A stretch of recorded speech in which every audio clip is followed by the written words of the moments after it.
Hi, I'm back in the model room. I know it's been a while, and what's inspired me, I hear you ask? Well, the biggest YouTuber in the world, known as Mr. Beast. Now, throughout the month of August, he has created hashtag Team Water, and he has asked selected creators, should I say, to take part in raising awareness for Team Water, which is basically bringing clean, fresh, free water to anybody, anywhere that needs it. So you can check out what is going to be the viral trend on YouTube during the month, hashtag Team Water, or you can go to teamwater.org to find out lots more. So hopefully on YouTube it's going to be virally trending throughout the month. So you'll be able to find out plenty of information of, if you want to just take a little part in it, or a big part, or whether you want to raise awareness or whether you want to help the fundraising. So either way, it's a fantastic thing he's doing. I think Mr. Beast, he's kind of a person very similar to myself, where he's good for YouTube and he's like social media kind of platform to raise awareness and to raise good for others. So this is what he's hoping to be the biggest, the most successful yet that he's done. And as I say, the largest collaboration ever seen. So hopefully he can do it with your help, our help, everybody's help. So I was asked by Mr. Beast's team, what can I do? What can I bring to, share on my channel that will kind of bring awareness to the theme? So I was thinking about my old age here, and I was thinking, okay, I've decided on a theme. I'm going to send it perhaps 1950s, Midlands theme, LMS. I've never done water before, so I've decided to put in a canal, but it's not going to be clean, it's not going to be drinkable water.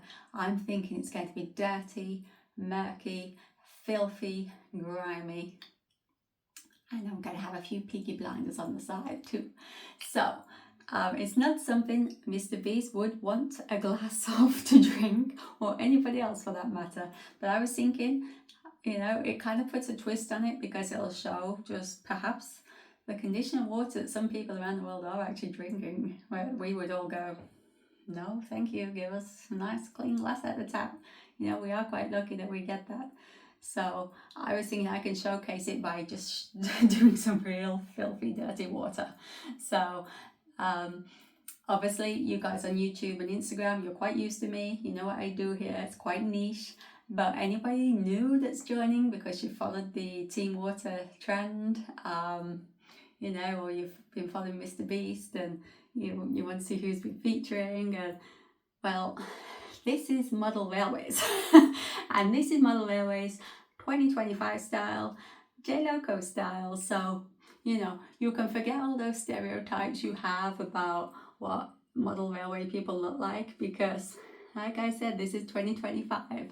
So let's get going. Let's try and create some dirty water for hashtag Team Water. And don't forget, check it out on Google, check it out on YouTube, and stay with us.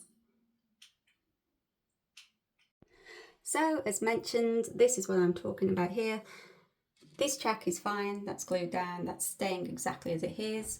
You can see here, this is the one that's come up. You can see sort of where it was, and it's kind of left a bit of residue, but that doesn't really matter. So it had kind of drifted a bit with the glue because it's more sort of over here, whereas it's going to now be a bit more in keeping with how that one is. It'll look a bit more balanced there. And obviously it's going to maintain the same shape it had before. And instead of being, as you can see where it was over here with a big gap, it's now going to butt up much closer to that one there.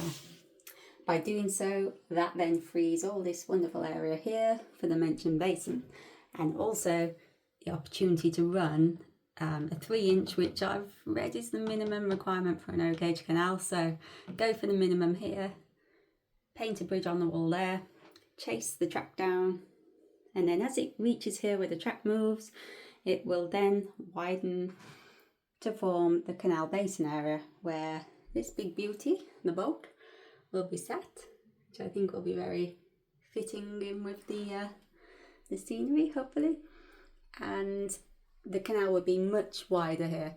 I'm in two minds. At first I thought another bridge, but then I thought no, perhaps have the end of the wharf there, perhaps. So then I could just kind of create an end, sort of. That's work in progress. First things first, let's get on, because now, obviously, to get the depth of the water, this has got to come a lot lower, be chiselled out. So on we go to the next step. So as you can see behind, the canal has now started. So what it's involved is, I've had to have a little help with this, I'll have to be honest, a bit of male muscle on this one.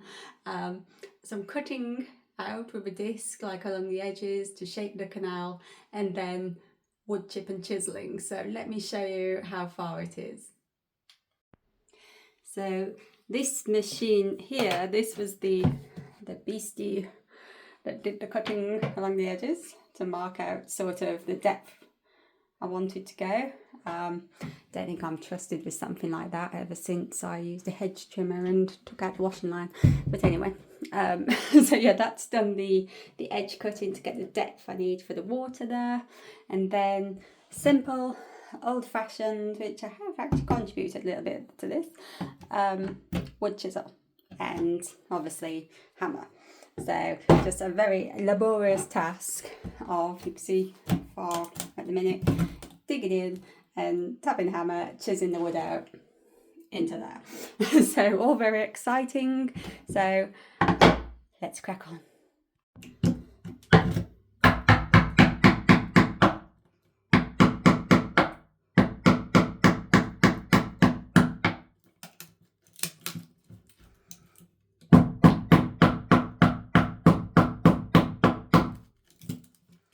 As you can see, very laborious task.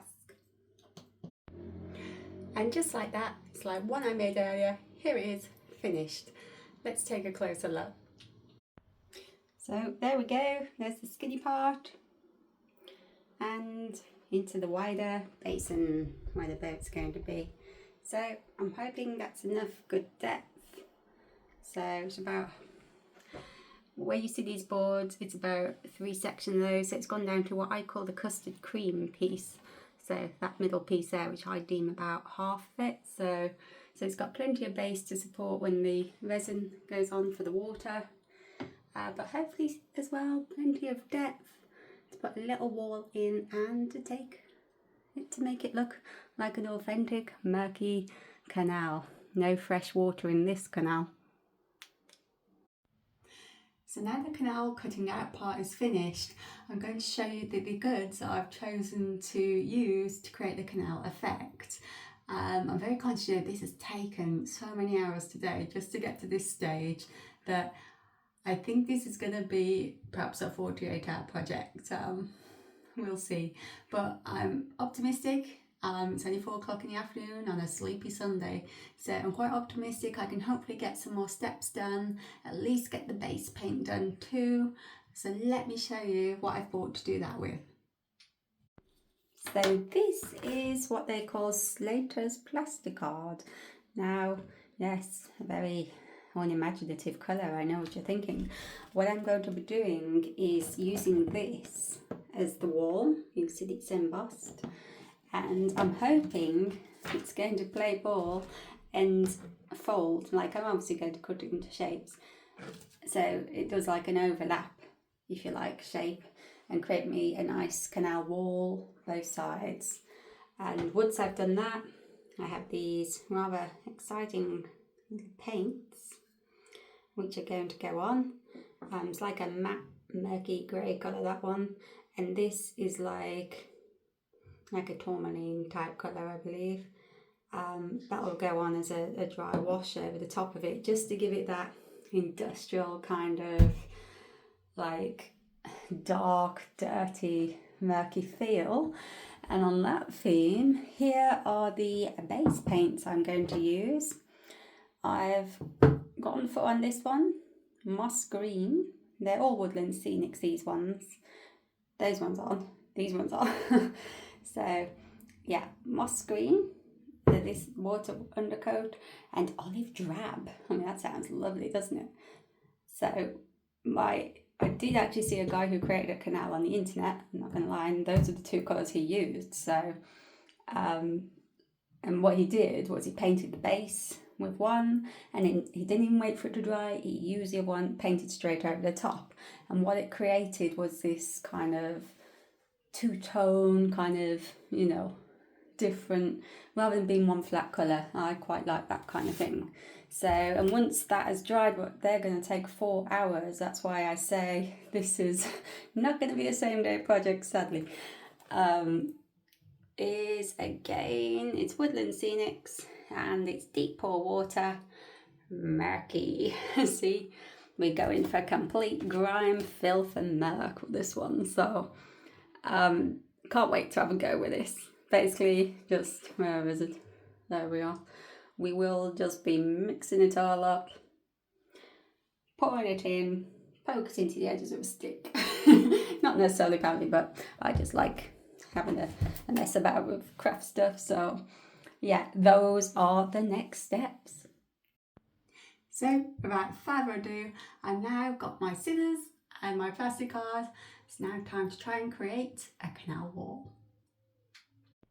I forgot to say as well, the sensible nail that helped me out with the kind of chiseling all the wood out, he's also put some sealant along the gaps. I think he got visions of the deep pour going straight through. So people come along and ruin all my fun, don't they? But so yeah, if you're going to try this at home, folks, seal the edges. Might be a good idea actually.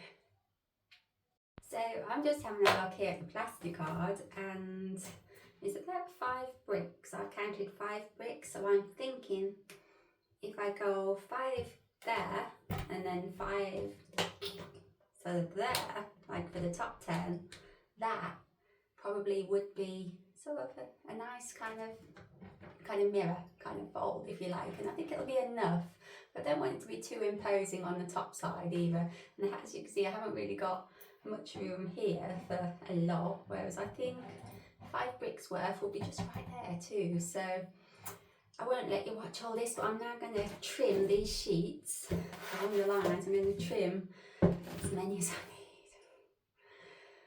need. You know, some parts of modelling I love, and some parts it's like cutting card continually.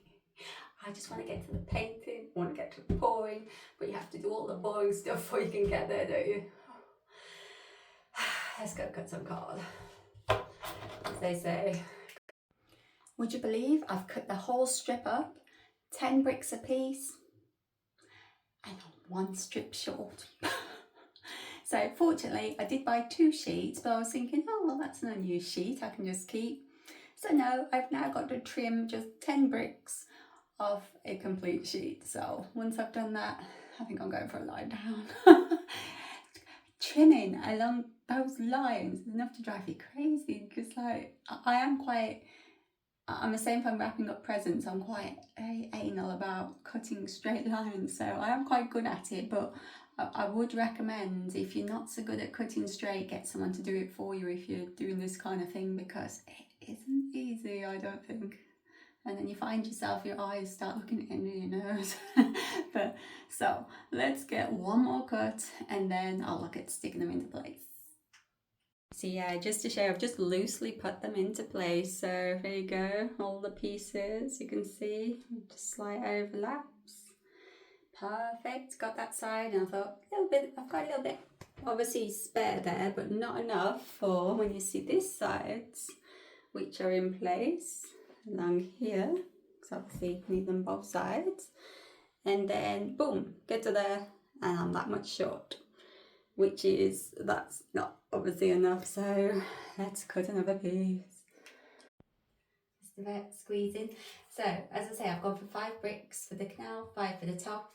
With this being plastic, you can like count a set small. You can go 1, 2, 3, 4, 5, get to the halfway mark. And what I'm then going to do is manipulate it, hopefully, she says, without breaking it. Although I have got nearly a whole sheet to cut some more. Come on. This is more exciting. exciting YouTube for you to watch. J-Lo bends plastic for the next. So it just gives you a little idea of each step for those of you thinking of having a dabble. Oh, I think so. I think it's correct. But oh, sorry. So see the shape I've got? Just let show up for you. There we go. See, like I've got like it into a 90 degree. That's the word I'm looking for. And then in it goes. See? Is that showing up on the? But see, you get the gist anyway. It's like, so you've got your brickwork where the water's going to be, and a continuation where it'll fold for the bricks that you'd get along the top on the edge of your canal wall. So the colour is, well, beige. But like I say, a combination of these Humboldt paints and Rexels, a combination of the two, and it's going to look nice and grimy, like Erica's just showered them with coal dust and steam and dirty water and everything else. So let's crack on and bend the rest of the plastics. I won't make you watch. So sadly, I think we've come to an end tonight. I think that's about all I can do now. I'm waiting on things to dry. Still no water down. I blame that damn plastic hard. So, but obviously I'm going to be back very, very soon now because I need to make part 2. So what I hope to see in that is the 2 base layers of the paints mixing that I spoke of going down. I want to mix that resin water and I want to get that down too and get that setting. So do come back soon because part 2 isn't going to be far away for a change. And in the meantime, again, a big thank you to Mr. Beast for asking me to play my tiny part in his campaign. It is an honour, so thank you. And if you're watching, I promise you I will offer you a glass of water from my canal. So until next time, guys, take care, stay good, and hashtag Team Water. See you soon.